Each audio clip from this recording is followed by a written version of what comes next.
I sold the home my husband and I built to give my son and his wife one perfect gift, a dream trip across Europe, our last great family adventure. But at the airport, my heart stopped. I'd forgotten my passport. When I rushed back to the house, I thought it was empty. It wasn't. And then I heard the two words that shattered my world: the real plan. They thought I was their ticket to a free ride. They were about to find out that ride was over. The silence is the first thing you notice after someone is gone.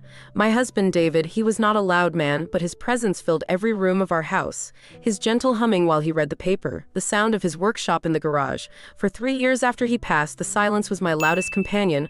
Our house, the one we built with our own hands and dreams, started to feel less like a home and more like a museum of a life I once lived. So I made a decision. A big one. I sold it. I sold all 40 years of memories held within those walls, not to run away from them, but to build new ones. I had one son, Mark, my world, and his wife, Chloe. I wanted to see their faces light up. I wanted to hear laughter echo in grand old cities, not the silence in my empty hallways. I wanted to give them the world, or at least a grand tour of Europe. A gift from me to them, a final, perfect family adventure. That was the dream anyway. They were thrilled, of course. Mark hugged me so tight, I thought my ribs would crack. He said I was the best mother in the world. Chloe started planning immediately, her laptop glowing for nights on end. I moved in with them temporarily into their spare room while we waited for the departure date. My boxes were stacked in their garage, my whole life condensed into cardboard. It felt right. It felt like a family. The first little crack in the dream appeared during a conversation about Italy. "Oh, I've always dreamed of seeing the Uffizi Gallery in Florence," I said one evening, my voice full of excitement. "Your father and I had a print of Botticelli's Primavera hanging in our bedroom for 30 years. Chloe looked up from her phone, her brow furrowed slightly. "A museum, Linda," she said, her tone flat. "It's just so dusty, and the lines are horrendous. I saw this amazing street in Rome that's all designer shops. Gucci, Prada. We could have a real Roman holiday moment." I smiled, a little deflated. "Well, yes, dear, but the art," Mark jumped in, putting his arm around my shoulder. "Mom, Chloe's right. We want this to be fun for you, not just a bunch of walking through old buildings. Let's focus on the good stuff. Great food, great wine, making memories." He said it with a smile, so I smiled back. He was right. It was about making them happy. I tucked my dream of Florence away. It was a small sacrifice. A week later, the trip preparations began in earnest. Chloe mentioned they needed a few things for the journey. Practical things, I assumed. "Just use my card," I said, handing it over without a second thought. "Get whatever you need. We need to be comfortable." I pictured them buying comfortable walking shoes, maybe a new travel adapter or a book to read on the plane. I felt a surge of warmth. It felt good to provide, to smooth the way for them. The packages started arriving the next day, not from a practical department store, but from places with names I only saw in glossy magazines. Chloe pirouetted into the living room that evening, a sleek black leather handbag swinging from her arm. It was beautiful, I had to admit. It was also breathtakingly expensive, I knew from the name embossed in small gold letters. "What do you think?" she beamed. "For our nice dinners out." Mark came in right after, holding up a dark, stylish jacket. "Had to look the part, Mom. Can't have your son looking like a tourist, right?" They looked like movie stars, happy, radiant movie stars. But a cold little knot was forming in my stomach. I looked at the credit card sitting on the counter. My card. I tried to keep my voice light. "Oh, that's lovely. I wasn't expecting, well, that is quite the shopping spree." Chloe's bright smile faltered. Her expression shifted instantly to one of wounded innocence. "I thought it would be nice for us to look good for your trip, Linda," she said, her voice soft and full of hurt. "We want to make you proud. Of course, if you think it's too much, I can send it all back.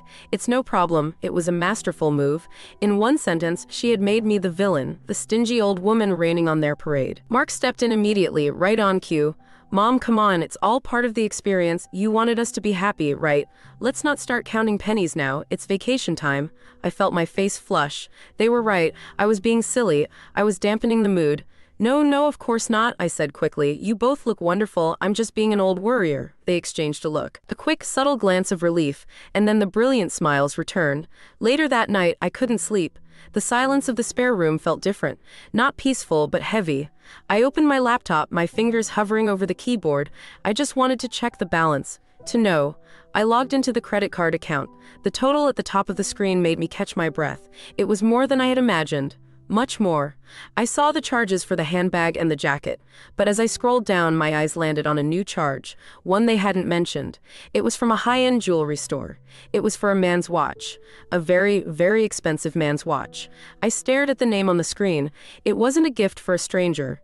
It was the brand Mark had been talking about for years, one he said he could never afford, and a cold, sharp realization settled over me. This wasn't just vacation excitement, this was something else entirely. And it was just the beginning.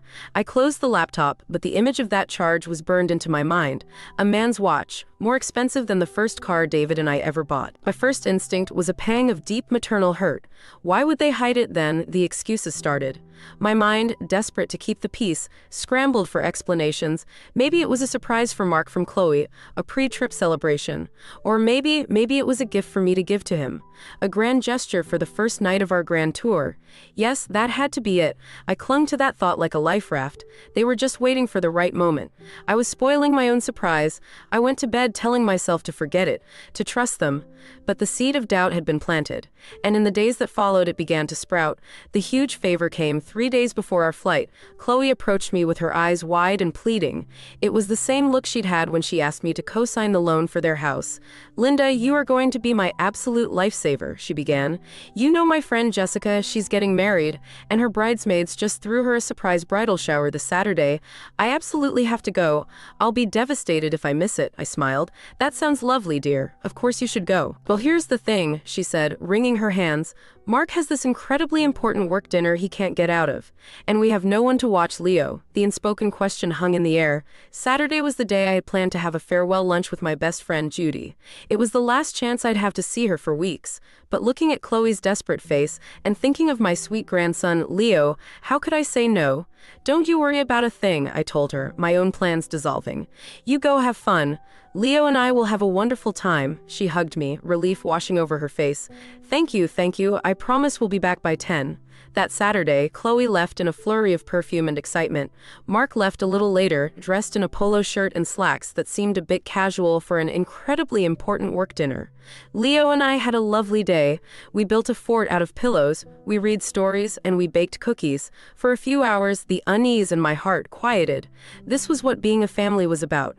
As evening approached, I started to feel tired. 10 o'clock came and went, then 11. I put Leo to bed and sat on the sofa, my phone in my hand. Around 11:30 it buzzed. It was Chloe. "Linda," she chirped, her voice loud and unnaturally bright. I could hear music and laughter in the background. "We're having the best time, it's too fun to leave. A few of us just got a room at the hotel downtown to continue the party. Is that okay? You're a saint." She didn't wait for an answer before hanging up. There was no mention of Mark, just a dial tone. My heart sank. I was exhausted, and I was alone with a sleeping child. My lunch with Judy was a distant memory.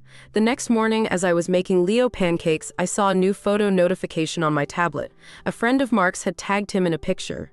There he was, grinning on a sunny golf course with 3 of his buddies. The timestamp was from Saturday afternoon. There was no work dinner. It was a lie, a casual, unnecessary lie.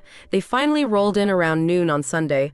Chloe looked tired but happy. Mark looked sheepish. "Sorry, Mom," he mumbled. Things got a little out of hand. I was too weary to argue. I just nodded. I had to cancel my lunch with Judy. Chloe breezed past me, dropping her overnight bag. "Oh, Linda, you're a star. You can see Judy anytime. Leo had a blast with his grandma, didn't you, sweetie?" Then she turned and handed me a small, flimsy box. "We got you a little something to say thanks." It was a box of cheap drugstore chocolates, the kind you buy from a checkout aisle. I looked at the box in my hands, then I thought of the designer handbag, the expensive jacket, and the secret shimmering watch. The message was so clear, it felt like a slap in the face. My time, my energy, my sacrifice. It was worth a $5 box of candy. Their fun was worth thousands. Sitting there with that cheap box of chocolates on my lap, I felt so incredibly alone. I wonder if this feeling is familiar to anyone else listening. If my story is speaking to you, please let me know by liking this video. It would mean a lot to know I'm not the only one. The last 2 days before the trip were a blur of packing and forced smiles. I buried my hurt, telling myself that everything would be better once we were on the plane. Once the adventure started, we would connect. stopped, the magic would happen. On the morning of our departure, Mark and Chloe were buzzing with an energy I couldn't share. They loaded the car with their brand new luggage. As I did a final sweep of my room, a wave of anxiety washed over me. A deep, nagging feeling that something was wrong. Something was missing. I patted my purse, wallet, keys, phone, everything seemed to be there. But the feeling wouldn't go away.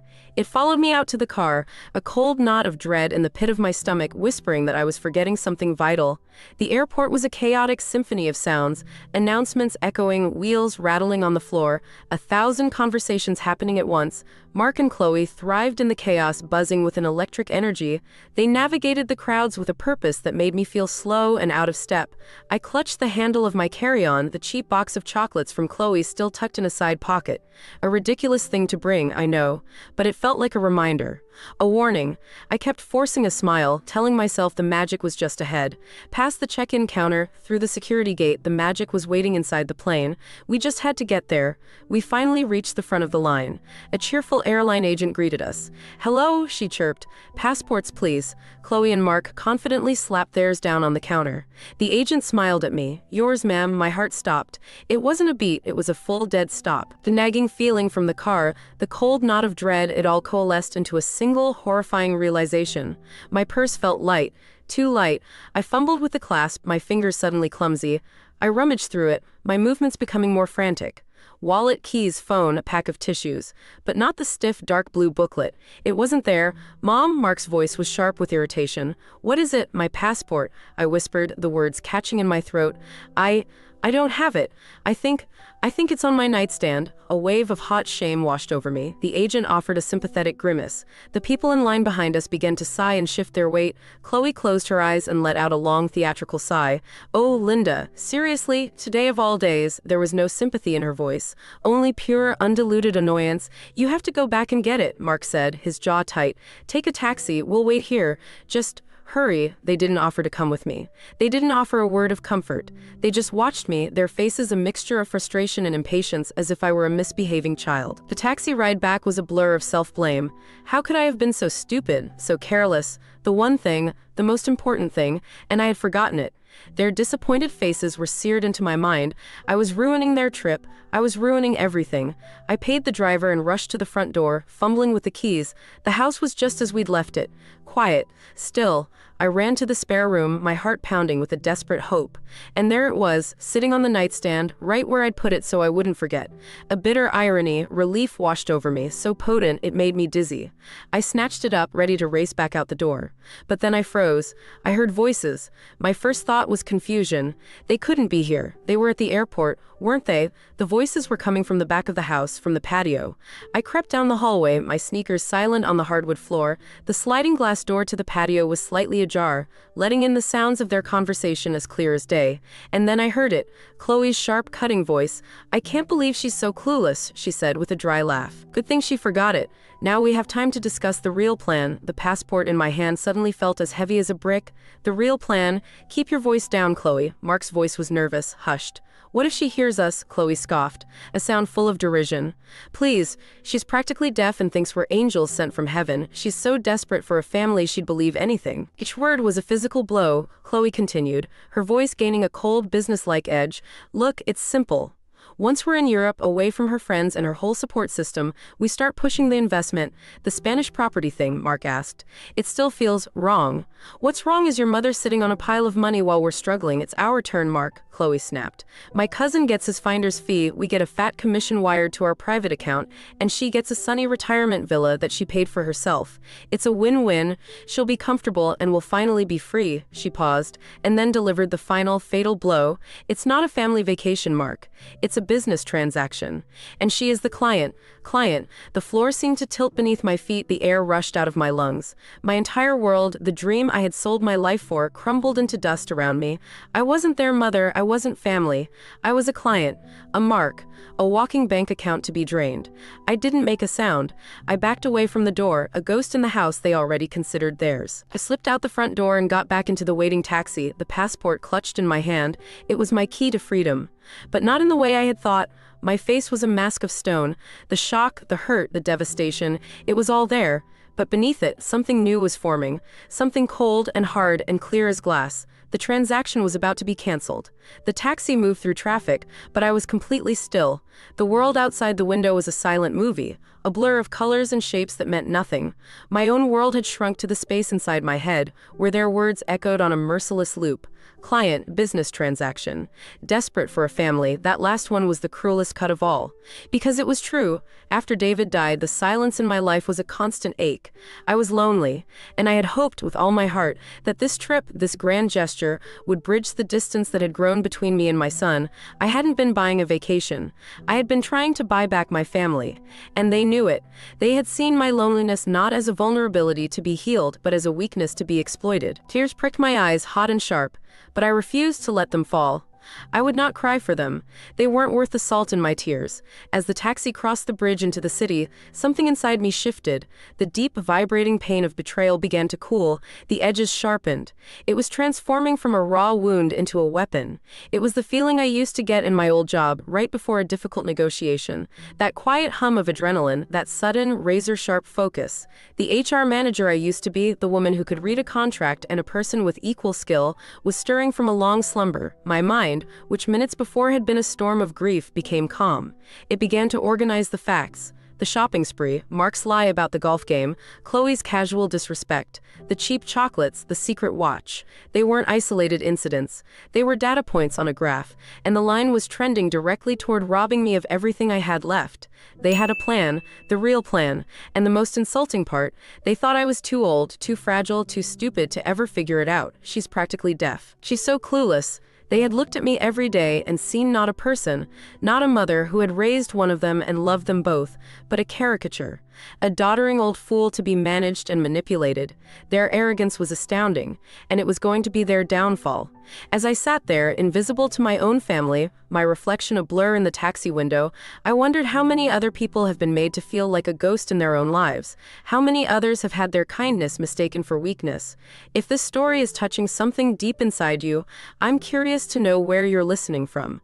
Please let me know in the comments what city or country you're in.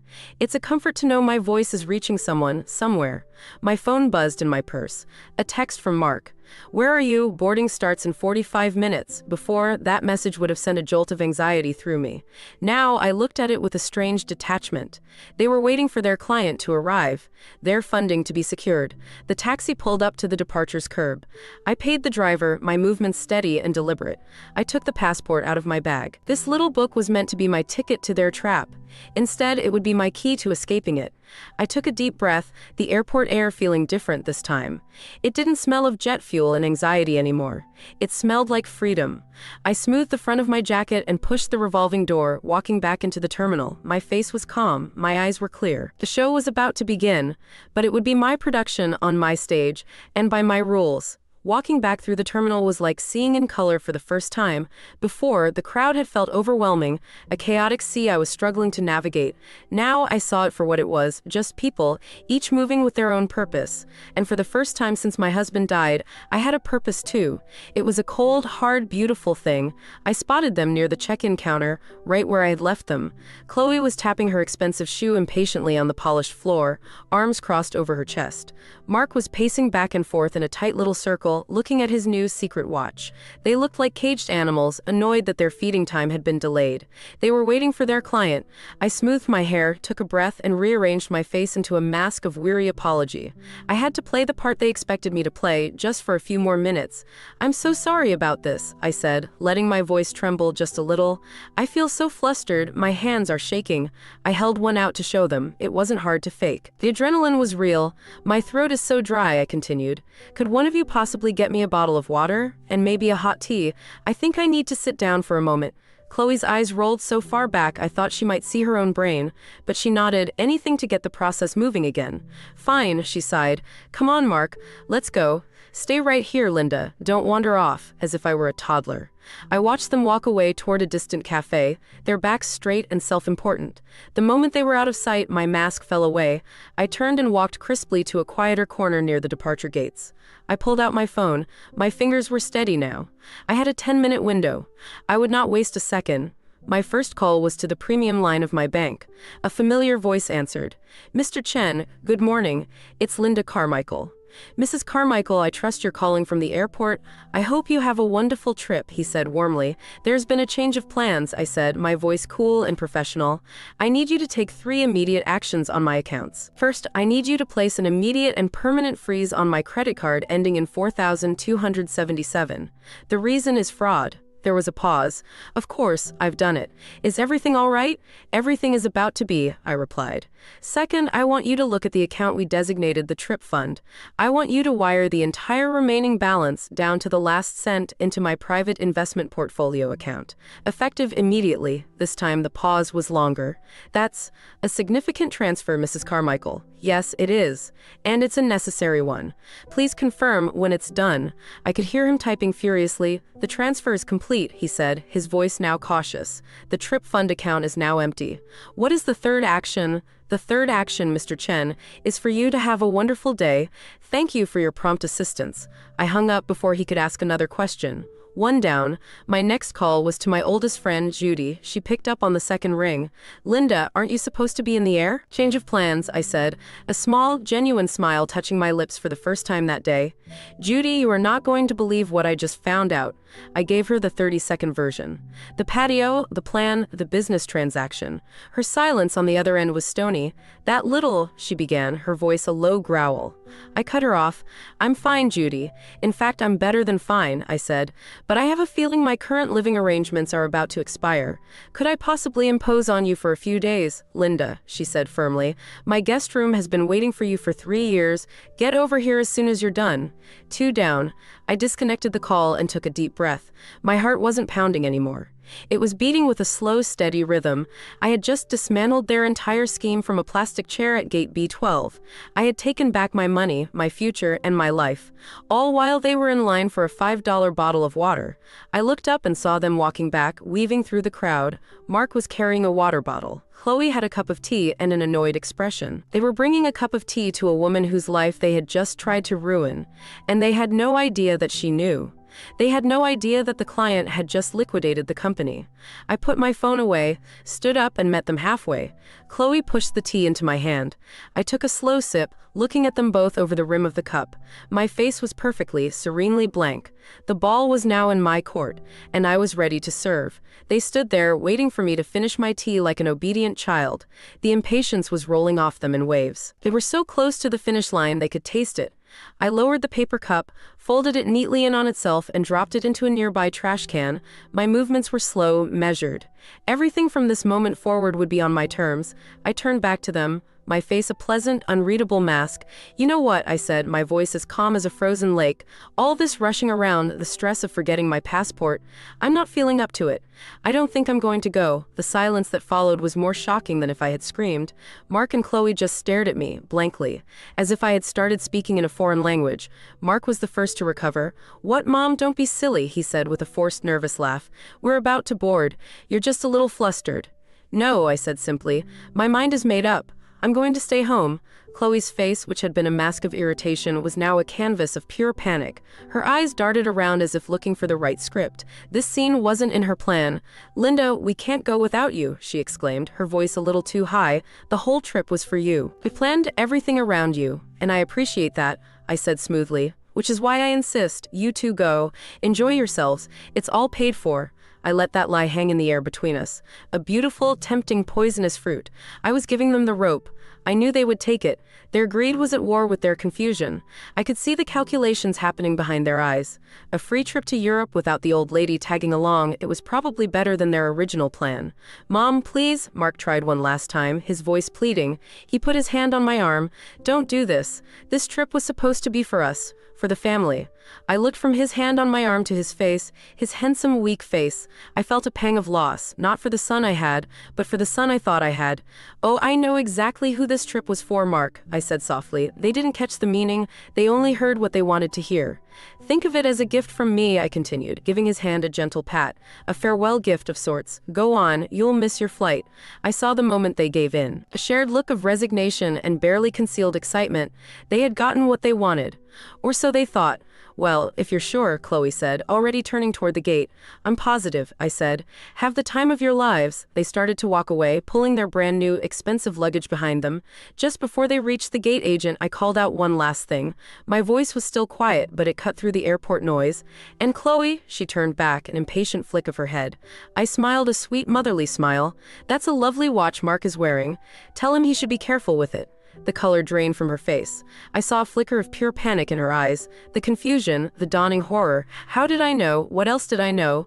But the line was moving. The agent was beckoning them forward. They had no choice but to turn and disappear down the jet bridge. The moment they were gone, the pleasant mask fell from my face. I didn't feel triumph, not yet. I just felt a profound, empty stillness. I did not stay to watch their plane take off. Their journey was no longer my concern. I turned, walked out of the terminal doors, and hailed the first taxi in the line. Where to? The driver asked. I gave him Judy's address, a place I hadn't called home in decades, but that was now the safest harbor in the world. As the taxi pulled away from the curb, I leaned my head back and closed my eyes. It was over, the first part at least. My phone buzzed in my lap. I looked down. It was a notification from my bank's mobile app. Transaction alert. A charge of 3,500 euros from the Hotel Vivaldi in Rome has been declined. I stared at the words on the screen. Declined. And a slow, deep, genuine smile spread across my face. The first consequence had just landed an ocean away. Let the games begin. The taxi ride to Judy's house felt like the first day of the rest of my life. The city that had seemed so gray and oppressive just hours before now looked vibrant and full of possibility. Judy greeted me at the door with a hug that said everything that needed to be said. She didn't fuss or flutter. She just took my bag, led me into her warm, sunlit kitchen, and put a kettle on for tea. Her presence was a balm on my bruised soul. The guest room is all ready for you, she said simply, handing me a steaming mug. Stay as long as you need. We'll figure everything out. We sat in her cozy living room, the scent of lemon and old books in the air. For the first time in years, I felt completely safe. I felt at home. I was just telling her about the look on Chloe's face when I mentioned the watch, when my phone, which I had placed on the coffee table, buzzed with the bank alert. The declined hotel charge, the first shot fired in my quiet war. Judy and I shared a look. A grim, satisfied smile spread across her face. Well, that didn't take long, she said, taking a sip of her tea. A few minutes later, the phone buzzed again. A text from Mark. Mom, something is wrong with the card. The hotel payment didn't go through. Can you call the bank? I read the message out loud to Judy. Her smile widened. And so it begins, she murmured. I took a sip of my own tea, savoring the warmth. I did not reply to the text. My silence was my new weapon. We started browse online listings for condos in a nice 55-plus community Judy knew about. We were looking at pictures of sunny balconies and swimming pools when my phone lit up again. This time it was Chloe. Her message was stripped of all pretense. Linda, where are you? Mark said the card was declined. You need to fix this now. We are standing in a hotel lobby in Rome. The sheer, unmitigated entitlement of it was almost impressive. You need to fix this. As if I were her personal assistant. I ignored her message as well. The phone immediately began to ring. The screen showed Mark's name with a picture of him and me from years ago, a happier time. A pang of sadness hit me, but it was fleeting. That boy was gone. This was a man I no longer knew. Judy nodded at the phone. You should probably answer that. Let's hear what he has to say. I took a deep breath, pressed the green icon, and put the call on speaker.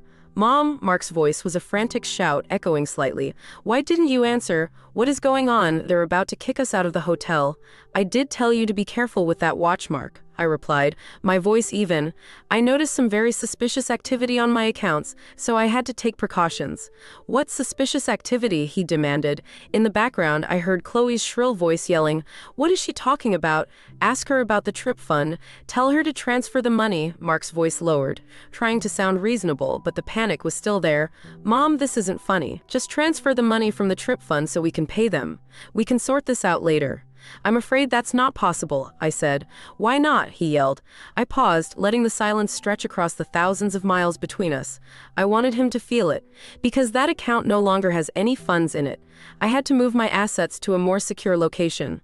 I leaned into my final words, delivering them with a cold precision. It was a necessary business transaction. The silence on the other end was absolute. I could practically hear his brain short-circuiting as he recognized his own wife's cruel words being thrown back at him.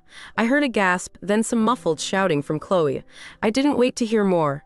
I pressed the red icon, ending the call. The silence in Judy's living room was deep and profound. I looked at her. She raised her teacup to me in a silent toast. A feeling of pure, unadulterated power washed over me. The client had just informed management that their services were no longer required. I walked over to the window and looked out at the quiet, tree-lined street. The sun was setting, painting the sky in shades of orange and pink. It was beautiful. I felt a sense of peace I hadn't realized I was missing for years. Then my phone buzzed one more time. Another text from Mark. This time, the tone was completely different. The anger, the entitlement, it was all gone. It was just one short, desperate sentence. "Mom, please, what are we supposed to do?" The power had shifted completely. And they knew it. I looked at the text on my screen. "Mom, please, what are we supposed to do?" 5 little words. 5 words dripping with a desperation they had never shown me before. It was a plea from a child who had finally realized his actions had consequences. Judy leaned over to read it. "Don't you dare feel sorry for them, Linda," she warned, her voice firm. "This is a trap. They're trying to pull you back in." "Oh, I know," I said, my voice quiet. "I don't feel sorry for them, but I do feel a need for closure, a final memo, so to speak." I had no intention of calling them. A phone call would have emotion, interruptions, arguments. I wanted my final message to be cold, clear, and undeniable. A statement of fact. I opened a new text message. My thumbs moved deliberately across the screen. There would be no typos. There would be no ambiguity. This is what I wrote. "You asked what you were supposed to do. The answer is simple. You are on your own.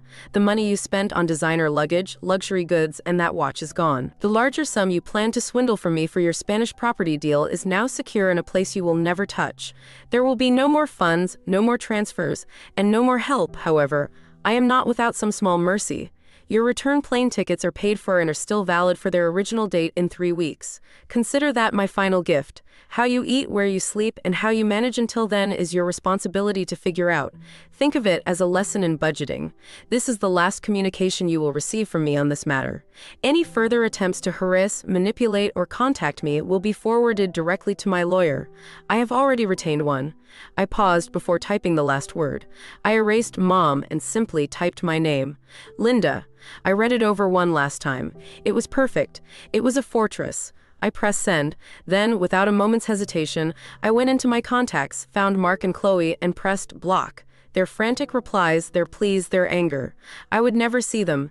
They were now shouting into a void. A profound sense of finality washed over me. I had confronted them, not with a screaming match in an airport, but with a quiet digital wall of steel. I had dictated my terms and walked away from the negotiating table. "Done," I said to Judy, setting my phone face down on the table. "That chapter is closed." Judy smiled, a real, proud smile. "Good. Now for the next chapter. I called that real estate agent, by the way. She has a cancellation and can show us that corner unit with the big balcony tomorrow morning at 10. The next morning, while Mark and Chloe were likely waking up to the reality of their self-made prison and ocean away, I was walking into my future. The condo was even better than the pictures. Sunlight streamed through huge windows, illuminating an open, airy space. It was clean, bright, and blessedly, peacefully silent. The real estate agent led us through the living room to a sliding glass door. And this, of course, is the main attraction. She slid it open, and I stepped out onto a wide, private balcony. It overlooked a beautifully manicured garden and a sparkling blue swimming pool where a few women were doing water aerobics. I could hear their laughter floating up on the gentle breeze. It was the sound of a happy, peaceful life. My life. I took a deep breath, filling my lungs with the clean, fresh air. The heavy weight that had been sitting on my chest for years was just gone. "So, what do you think, Mrs. Carmichael?" the agent asked from the doorway. I turned back and looked at Judy, who was already beaming at me. I looked at the sunny space around me. I thought of the silence in my old house, the tension in my son's house, and the quiet laughter floating up from the garden below. A real, genuine smile spread across my face. "I think," I said, my voice full of a certainty I hadn't felt in a very long time, "this is exactly what I need." The next 2 weeks were a quiet whirlwind of renewal. I signed the papers for my condo, the stroke of the pen feeling like the most definitive act of my life. Judy helped me move the few sentimental things I had kept out of storage. We didn't even bother calling Mark's house to get the rest of my belongings. They were just things. I was starting over. My new life quickly found a gentle rhythm. Mornings spent with a cup of coffee on my sunny balcony, afternoons exploring my new neighborhood or swimming in the pool. For the first time in years, the silence wasn't an enemy. It was a peaceful, welcome friend. I hadn't heard a word from Mark or Chloe. Blocking their numbers was like closing a door on a raging storm. I knew it was still storming somewhere, but I could no longer hear the thunder. The storm found a new way to reach me, however. It came in the form of a phone call from my cousin Sarah. She lives in Oregon and we don't talk often. Her voice was full of a worried confusion. "Linda, I got the strangest email from Mark," she began hesitantly. "He sounds awful. He said you're all on a trip to Italy, but that there's been a huge misunderstanding and you cut them off. He said they're stranded and have no money. Is everything all right?" I sighed. It was a calm, weary sigh, not an angry one. I should have known they would try to use the family against me. "Sarah, thank you for calling and thank you for your concern," I said, my voice even, "but please understand, there is no misunderstanding. I made a very clear and necessary decision to protect myself." I gave her the briefest possible summary. I told her about their plan to take my life savings. I told her I discovered it by accident. I told her I simply put a stop to it. What Mark is experiencing now, I concluded, is not a misunderstanding. It's a consequence. I heard Sarah let out a slow breath on the other end. "Oh, Linda, I had no idea. I'm so sorry." "There's nothing to be sorry for," I said. "I'm happier and safer than I have been in a long time. I would appreciate it if you didn't reply to him. I need to sever all lines of communication." She agreed immediately, and we ended the call. I had reinforced my fortress. The drawbridge was up. The true poetic justice, however, arrived in the mail. Judy came over that afternoon with a stack of forwarded letters and magazines from my old address. We sat on my balcony, sorting through them. Bills, junk mail, and a glossy travel magazine Chloe had subscribed to in my name. I was about to toss it in the recycling bin, but something made me flip through it. The pages were full of beautiful people and beautiful places. And then I stopped. My blood ran cold. There, on a page about social media travel trends, was a picture of Chloe. It was from the first day of their trip.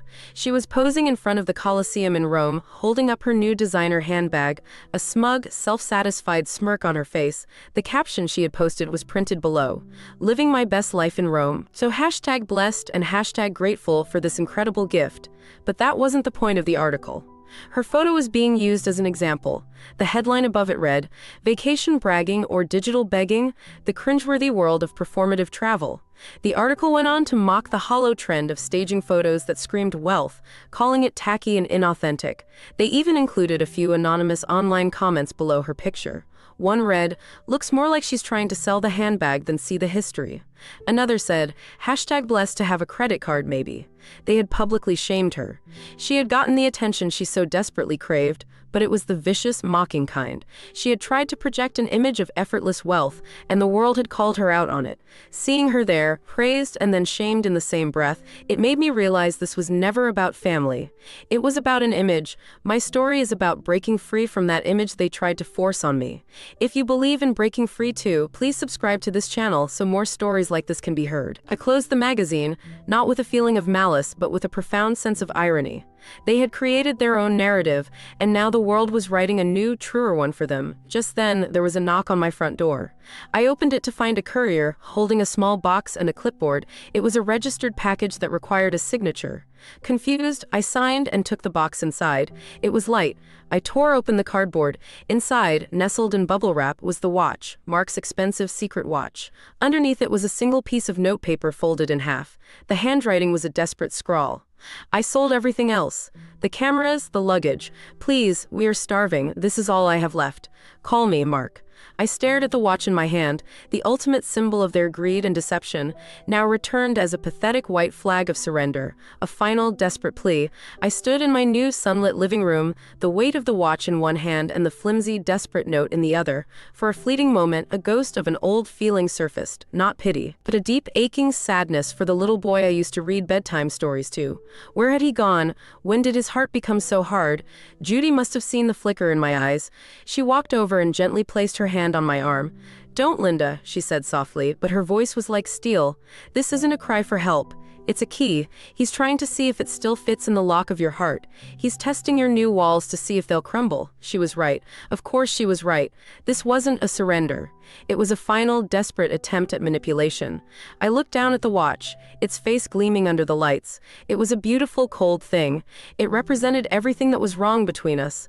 I walked over to the closet in the spare bedroom, the one filled with old photo albums and things I hadn't found a place for yet. I placed the watch and the note back in the box, closed the lid, and tucked it into a dark corner behind a stack of winter blankets. It was an artifact now, a relic from a buried life. I would not sell it for them. I would not send them the money. I would not call. I would do nothing. Its power over me was gone. "The walls are holding, Judy," I said, closing the closet door. She smiled. "I never had a doubt. Now I believe this calls for a celebration. I have a bottle of champagne in the fridge that has 'New Condo, New Life' written all over it." That evening, we sat on my balcony sipping champagne as the stars began to appear. We didn't talk about Mark or Chloe. We talked about the future, my future. In the week that followed, I began to build that future piece by piece.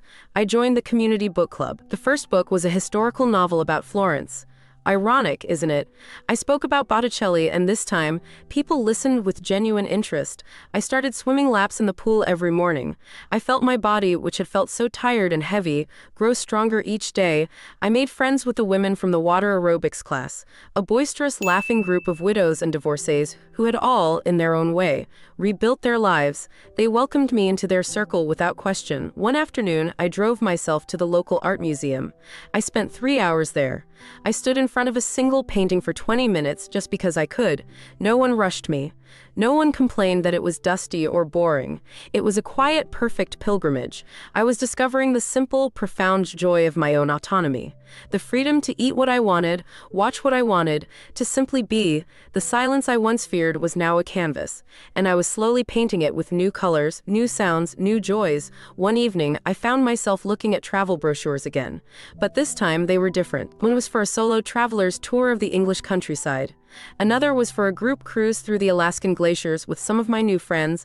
The world was still out there waiting for me. I just needed to see it on my own terms. The day I knew they were due to fly back came and went. I was aware of it, in a distant sort of way, like remembering a historical date. It held no emotional charge. I spent the day having lunch with Judy, then went to a pottery class one had signed up for. I came home with a lopsided, misshapen little bowl, and one loved it more than anything because I had made it with my own 2 hands. That evening, I sat on my balcony, watching the sunset paint the sky. I thought of them, landing back in New Jersey, walking back into a house they couldn't afford, to a life built on a foundation of lies that had crumbled. I felt nothing, no anger, no desire for revenge, no sadness. It was just detachment. They were characters in a story whose final chapter I had no interest in reading. I had my own story to write now, and the view from my balcony was beautiful. A few months have passed since I moved into my new home. The sunny yellow I painted the kitchen walls no longer smells new. It just smells like home, my home. This morning, I was sorting through an old box of photographs, deciding what to frame and what to put away. I found a picture of Mark as a little boy, maybe 7 or 8, beaming at the camera with a missing front tooth after falling off his bike. I had just finished putting a bandage on his knee. He was holding my hand. I looked at that picture for a long time. I felt no anger, just a distant, quiet sadness for that innocent little boy, and for the mother who would have done anything in the world to protect him. The truth is, I spent years trying to protect that boy, long after he had become a man. My biggest mistake wasn't trusting him. My mistake was allowing my love for him to become a blindfold. I willingly ignored the little signs, the subtle shifts in his character, because it was too painful to see him for who he was becoming. It was easier to see him as the little boy with the scraped knee. That desperation for family, the one Chloe mocked me for, was real. I see that now. But it wasn't a weakness. It was the echo of a profound love that simply had nowhere to go. I poured all of that love into them, hoping it would fill the cracks in their character. But their cracks were chasms, and they swallowed my love whole, giving nothing back. They thought I was weak because I was kind. They thought I was clueless because I was trusting. They never imagined that the woman who ran a human resources department for 30 years, the woman who negotiated contracts and mediated bitter disputes, was still in here. That version of me never went away. She was just dormant, waiting. The shock of their betrayal wasn't a blow that broke me. It was the alarm clock that woke me up. People talk about forgiveness. They say it sets you free. But I've learned that some things don't need to be forgiven. They need to be understood, accepted, and then released. I don't carry anger for them anymore. Carrying that would be like continuing to carry their heavy designer luggage for them. I have simply put it down and walked away. My freedom didn't come from forgiving them. It came from forgiving myself. Forgiving myself for not seeing it sooner. Forgiving myself for thinking I had to buy my own son's love. Last week, Judy mentioned she'd seen a for sale sign go up in front of Mark and Chloe's house. The big, beautiful house I helped them buy. I felt a flicker of something, but it wasn't satisfaction. It was nothing. It was like reading a headline about strangers in a town I'd never visited. Their story was no longer connected to mine. The consequences of their choices were now just ripples in a distant pond. My strength today doesn't come from a loud victory. It comes from the quiet moments, the peace on my balcony, the laughter with my new friends, the simple, unshakable knowledge that my happiness is no longer dependent on anyone else's approval or affection. It belongs to me. I put the old photograph of the little boy with the scraped knee back in the box. I have new pictures to frame now. Pictures of me and Judy laughing in our pottery class. Pictures of the sunset from my balcony. Pictures of my new life. My suitcase is open on my bed. It's not a big one, just a small carry-on. Tomorrow, I leave for my first real trip. A tour of the English countryside. Alone, but not lonely. It's amazing, really. I had to sell my home to finally find one within myself. And it's a place no one can ever take from me. I'm writing this from a small table outside a pub in the English countryside. The stone of the building is covered in ivy, and the air smells of damp earth and roses. A few hours ago, I was walking along a path that has been here for 1,000 years. It's funny, I once tried to cross an ocean to see the old world with my family, and it almost destroyed me. Now I've crossed that same ocean by myself, and I have never felt more whole. My world is new. This morning, while sipping my tea, I was scrolling through the news from my hometown on my tablet, just keeping up, and I saw it, a small notice in the public records section, a list of recent bankruptcy filings. His name was there, Mark Carmichael. I read the name, and then I took a sip of tea. The birds were singing in the trees above me. A gentle breeze rustled the pages of the book sitting on my table. I closed the tablet. It was the final sentence of their story. A quiet, unceremonial end to a tale of greed. They had gambled everything for a life of performative wealth, and now they had nothing to perform with. Their consequences were now just a line of text on a screen, and I felt nothing but the warmth of the sun on my face. They tried to make me a silent client in my own life, a footnote in their story.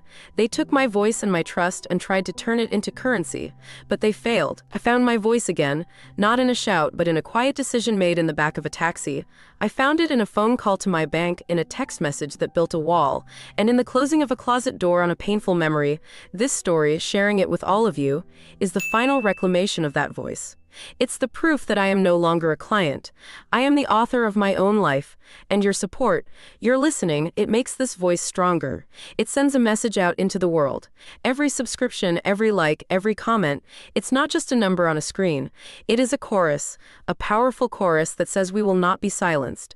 It says that stories of resilience, of quiet strength, of reclaiming one's own life matter. Your subscription is my voice. Please, help this community get louder and stronger. Help us show the world that it is never ever too late to cancel the transaction and start truly living. As I sat there, a group of women I'd met on the tour, all of them with their own stories, their own battles won, waved to me from another table, beckoning me to join them. I closed my journal, leaving the page open for the next chapter. I smiled, a real deep smile that reached my eyes and filled my heart, and I walked toward them, into the sound of laughter, into the sunshine, into the rest of my beautiful, wonderful life.